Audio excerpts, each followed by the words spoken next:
Agradecer en principio la espera, ha sido una cuestión involuntaria de nuestra parte esta demora, así que pasamos a explicar. Está el precandidato a presidente del Frente de Todos, Alberto Fernández, presente, junto a la candidata a gobernadora Anabel Fernández Sagasti. Vamos a ir respondiendo a las preguntas a medida que pasemos el micrófono y lo voy a ir pasando a medida que levanten la mano. Pedimos una sola per la pregunta, tengo ya el primero.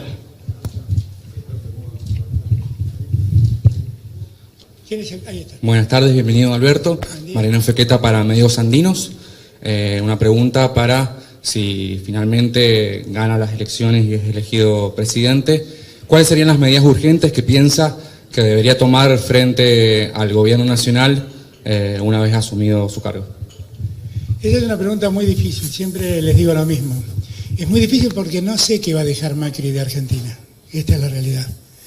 Nosotros estamos fuertemente condicionados por una deuda impresionante que Macri ha tomado, no muy distinta a la deuda que se ha tomado aquí en Mendoza, y esas deudas condicionan mucho el desarrollo de las economías, tanto a nivel nacional como a nivel provincial, porque son obligaciones que gobiernos constitucionales asumieron y que pagarlas significan, en un momento de retracción económica como la que vivimos, un serio problema. Ahora, yo suelo decir que lo primero que tenemos que pensar es que Macri cuando llegó es como que apagó la economía. La apagó. Piensen ustedes en entrar acá y bajar una perilla para que todo esto se apague. ¿En qué se manifiesta ese apagón de la economía? Se manifiesta en que hace 3 años y medio que el consumo se cae, hace años que la Argentina está cayendo. Piensen ustedes que en el primer trimestre el Producto Bruto argentino ha caído 5.8, casi 6 puntos de caída del Producto Bruto. Lo que tenemos que hacer cuando volvamos es volver a aprender la economía. Volver a aprender la economía es volver a aprender el consumo, volver a aprender la producción, que no para de caer. Estamos en un promedio en el último año de 5 puntos de caída de la actividad industrial mensual, promedio. Todo eso hay que darlo vuelta rápidamente. Y esa creo que es la mayor urgencia que tenemos, porque si nosotros no ponemos en marcha la economía, vamos a seguir con problemas en la producción, vamos a seguir con problemas en el trabajo, vamos a profundizar el desempleo y vamos a generalizar aún más la pobreza. Y la verdad no podemos estar tranquilos con esto. Y si encima, con fines electorales, están promoviendo acuerdos internacionales tan nocivos para la economía argentina, se dan cuenta que el escenario todavía es muy complejo.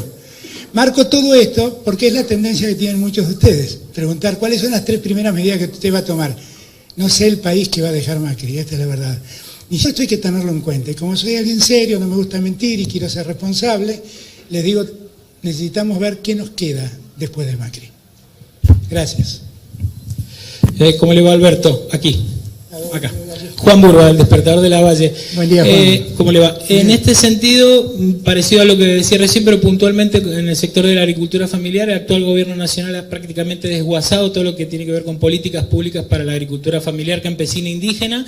¿Cómo ve la situación del sector y si es posible una recuperación y con qué medidas en adelante? Bueno, es que todo tiene una misma lógica. Lo que le ha pasado a la agricultura familiar, honestamente, no es muy distinto a lo que le pasa al productor de peras, de manzanas, que, aunque no sea necesariamente agricultura familiar, sino que tengan mayor dimensión, chacareros y demás, enfrentan un enorme problema, un inmenso problema. El problema del gobierno nacional para preservar eso que tiene mucho que ver con las economías regionales. En el fondo todo esto pasa porque el gobierno nacional no es un gobierno federal, es un gobierno, yo soy porteño y lo digo desde esta libertad que me doy, es un gobierno nacido de las entrañas de la ciudad de Buenos Aires, absolutamente acostumbrado a la riqueza de la ciudad más rica de la Argentina, la ciudad de Buenos Aires, y absolutamente desatento a los problemas del interior del país. Y entonces, todos estos problemas tienen que ver también con esa mirada del gobierno nacional absolutamente unitaria, centralista de Buenos Aires, que hay que revertirla. Porque todo esto pasa porque no les preocupa lo que pasa fuera de la General Paz. Ellos creen que la Argentina termina en General Paz. Porque para ellos el crecimiento es la especulación financiera y toda la especulación financiera se desarrolla en la ciudad de Buenos Aires. Es eso. Pero eso también hay que cambiarlo de cuajo. Acá. ¿Cómo estás? Buenas tardes. Buenas tardes. Victoria Fierro, de Radio Mitre Mendoza. Quería preguntarle por el pacto por Irán, si usted cree que fue un error o un alineamiento internacional. No, lo he dicho 1000 veces. Fue un error, creo que fue un error, definitivamente. Nosotros como Argentina, como país, todavía estamos en deuda por descubrir la verdad de ese atentado horrible que se llevó la vida de 95 argentinos, o 96, no me acuerdo el número exacto. Pero lo cierto es que todavía tenemos que resolver eso. Y el pacto con Irán yo creo que no fue una buena medida. Lo he dicho muchas veces y lo sigo diciendo. Acá, perdón. ¿Qué tal? Ahora me asomo. Bienvenido, muy buenas tardes, Alberto. Gracias. Mi nombre es Silvia Sasola, por la radio de la Universidad Nacional de Cuyo, Mendoza. Bueno, la consulta justamente tiene que ver con políticas de Estado y políticas públicas en cuanto a la mirada sobre las universidades nacionales. Este año la Universidad acá de Cuyo cumple 80 años de vida y bueno, el resto de las universidades están en situaciones muy complicadas también, por supuesto la nuestra, con las economías. ¿Cómo sería la mirada de la política universitaria? Yo, a diferencia del presidente, tuve la suerte de caer en la educación pública. Me he formado en una familia donde mi padre estudió en el Nacional Buenos Aires, estudió en la Universidad de Buenos Aires y de donde yo hice todas mis carreras primarias, secundarias y terciarias en organismos públicos, en institutos públicos, en centros de educación pública. Y yo creo en la educación pública, creo firmemente. La creo absolutamente necesaria. Esto no va en desmedro de la educación privada. Lo que nosotros hemos tenido el orgullo de tener lugares de educación pública que fueron reconocidos en el mundo entero. Y tenemos que tener ese mismo derecho. Y tenemos que darle a nuestros hijos y a los hijos de nuestros hijos ese derecho de poder ir a la educación pública y encontrar allí la educación de excelencia que hace falta. Tal vez Macri no lo advirtió, pero las sociedades ricas en el presente son las sociedades inteligentes, y las sociedades inteligentes son las que se educan. Claro, si nosotros tenemos 1 de cada 2 niños por debajo de la línea de pobreza, la posibilidad de que ese niño quede afuera del sistema educativo es muy grave, y que nosotros no nos intranquilicemos por eso es más grave aún, porque que un niño hoy no tenga educación y esté debajo de la línea de pobreza, lo somete a este cono de pobreza que nadie quiere que lo atrape. Pero también le está quitando el futuro, porque las sociedades ricas son las sociedades que han desarrollado la educación, la ciencia y la tecnología. Y estoy empecinado a darle a la educación, a la ciencia y a la tecnología el lugar que corresponde. Así como a nosotros nos debe preocupar por nuestro futuro ver un niño que cae en situación de pobreza, también nos debe preocupar ver emigrar a un científico, porque estamos dejando salir la inteligencia. Y eso es lo que verdaderamente nos va a hacer ricos. ¿Qué tal, Alberto? Estoy aquí detrás, en esta mano levantada. ¿Cómo estás? Alexis Montivero, de Diario El Sol. La Hola, consulta Alexis. es, ¿cuál es su visión de la gestión que se realiza aquí en la provincia a través del referente del radicalismo, Alfredo Cornejo? Es una pregunta compleja porque lo conozco a Alfredo hace muchos años y le tengo sincero cariño. Pero está claro que tenemos miradas distintas de lo que pasa en la Argentina. Creo que Mendoza mereció mejor suerte que la que tuvo estos años. Mejor suerte quiere decir que además de haber recibido un problema fiscal, como efectivamente lo recibió, hubiera sido bueno que no se endeude tanto para equilibrar las cuentas y se endeude un poco más para promover la industria, para promover todo esto que estamos hablando, ¿no? Los viñedos, todas las actividades, para desarrollar un poco más Vaca Muerta, que es una alternativa y una riqueza potencial enorme que tiene Mendoza. Lamentablemente toda esa deuda sirvió para tapar agujeros de las cuentas públicas.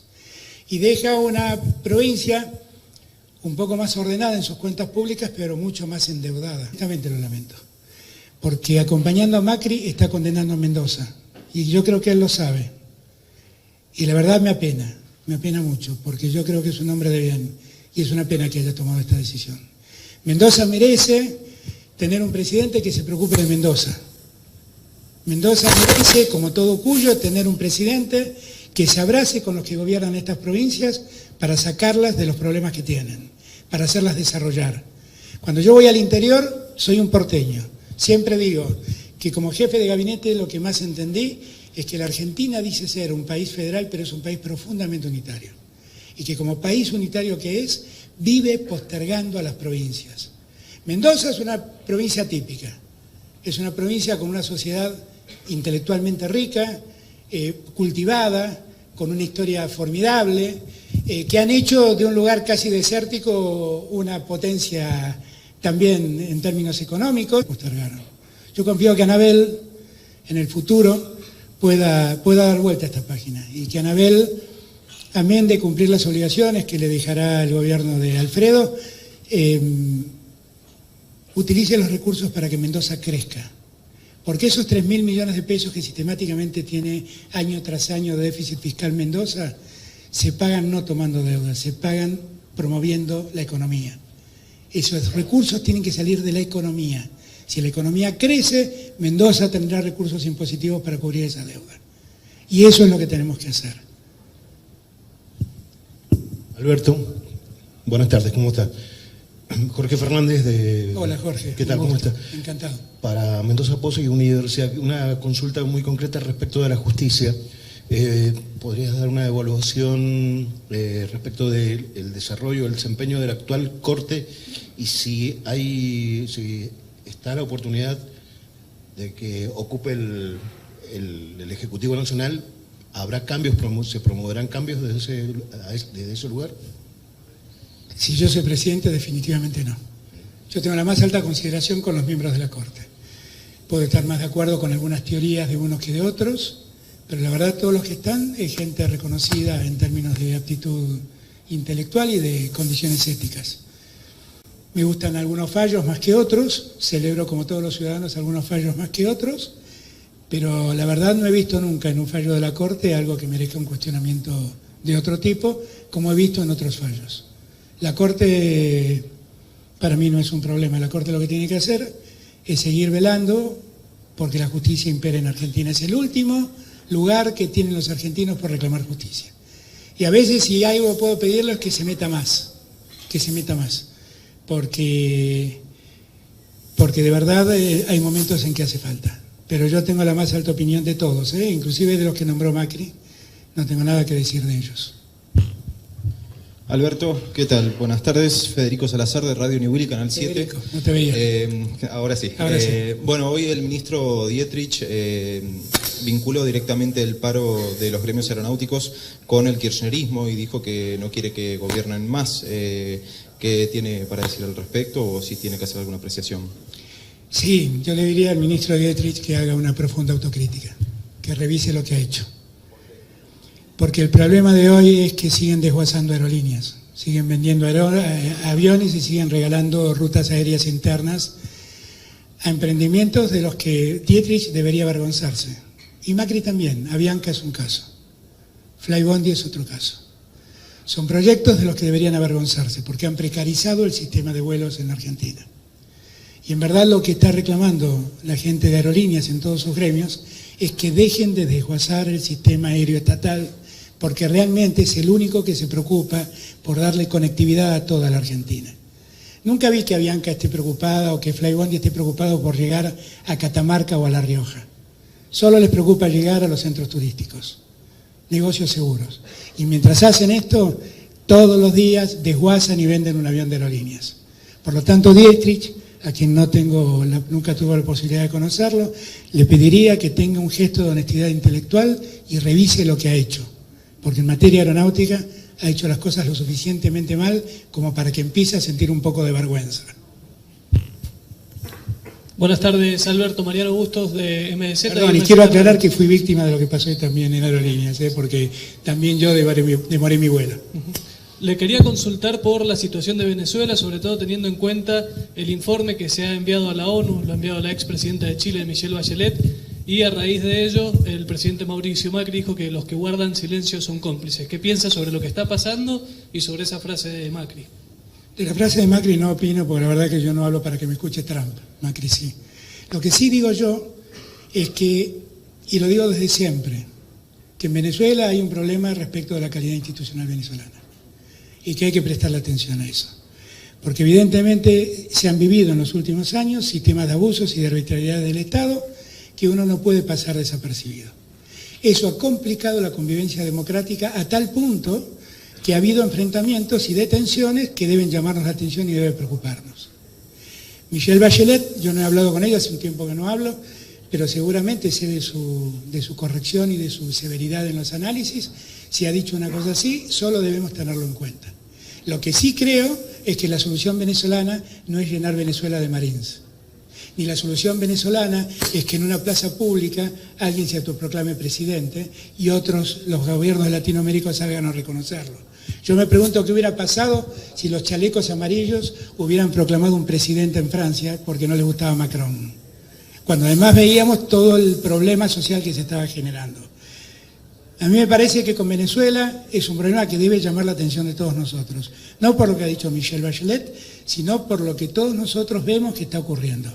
Yo quiero recordarles, porque acá se olvidan, que en el año 2017 Cristina advirtió que en Venezuela estaba en crisis el Estado de Derecho. Y en ese momento ni siquiera hablábamos con Cristina. Entonces, lo que digo es, tomemos las cosas con seriedad. En Venezuela hay un problema agudo. Los países latinoamericanos, haciendo honor a lo que fue siempre nuestra doctrina de no intervención, lo que tenemos que hacer es ayudar a que los venezolanos se reencuentren. A eso. Como lo hace México y como lo hace Uruguay con toda dignidad. Y lo que no debemos hacer es andar incentivando a Trump, a pedido de Trump, que mande tropas. Eso no debemos hacerlo. Van las dos últimas preguntas. Muy buenas tardes, Alberto. Julieta Arana para Radio La Mosquitera. Hola, Julieta. Bienvenido. Gracias. Y bueno, preguntarle con respecto al blindaje mediático que estamos viviendo, a la concentración de medios, ¿cuál sería su futura postura con respecto a la Ley de Servicios de Comunicación Audiovisual? La verdad es que no es mi problema. Yo siempre creo que los medios, si finalmente fueran tan determinantes como muchos dicen, Cristina no podría representar lo que hoy representa. Y Cristina representa lo que hoy representa porque se pueden confundir a mucha gente, pero no se puede confundir la memoria ni se puede confundir el compromiso. Yo conozco, yo sé que el blindaje existe. Yo sé que lo cuidan a Macri más que a sus mamás. Yo lo sé. Pero no importa, porque los que van al supermercado saben quién miente. Los que ven cómo viven y los que advierten que a 5 cuadras de la casa de gobierno se le está muriendo la gente, saben lo que pasa.